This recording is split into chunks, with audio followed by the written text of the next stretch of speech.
Here we have the EBIS break-in system from Richard over at EBIS. I've been having a few requests from people to talk a little bit about the system. So I'm breaking in a couple of engines this weekend for a race meeting coming up here in Australia. So from left to right, we've got the motor that drives the unit and then an engine submerged in oil. In the middle, we've got the controller box. So at the front, you can see the temperature is set for 90 degrees. So we're ramping the system up and heating the engine up for the first part of break-in, and we're at 51.9 at the moment. And on the right-hand side is a power supply unit. So if we spin the system around, we can see the engine submerged in oil, the two heating elements in red, and the thermocouple device actually measuring the temperature, which slides in through the top. On the back side of the controller, we can see the RPM setup. So this allows us to adjust the RPM through the break-in cycle and vary that as the engine begins to break in. It takes about 45 minutes to heat the engine up. So we're heating up some Penrite, 10 tenths oil, 0.20 weight was the recommendation from Richard over at EBIS.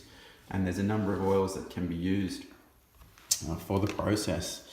So what I'll do is I'll come back and I'll continue the video when we start the stepper motor and we begin the process once we hit 90 degrees.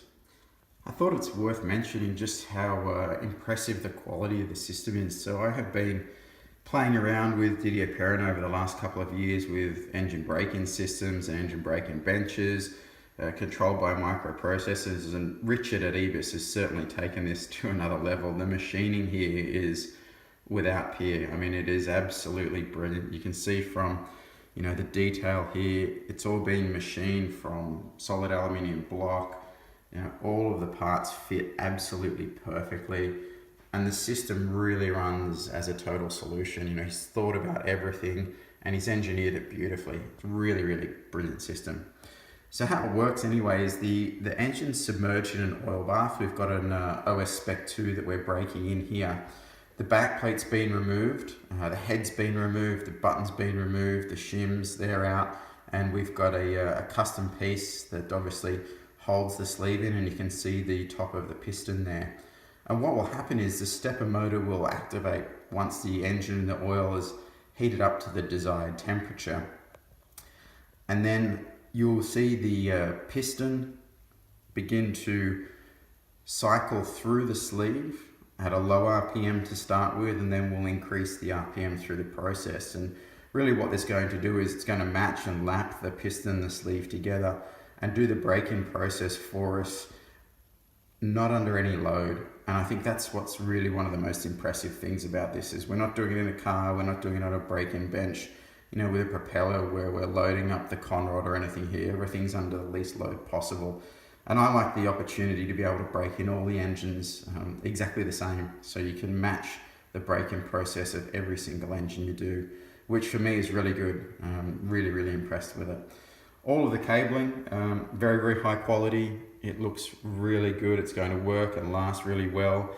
And what's fantastic about the system is, all of the components that are actually going to wear, things like O-rings and bearings, are all submerged in oil. So the life of the system is going to be really, really long as well, which I'm really happy about. And we're at 56.4 degrees now, so probably about another 20 minutes away from being able to start the stepper motor here.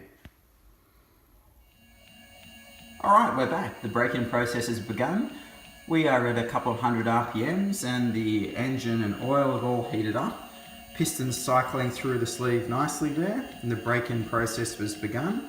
We've just hit the 2-minute mark, so now what we'll be doing is increasing the RPM for the next stage of the break-in process, and we're going to go up to 500 RPM.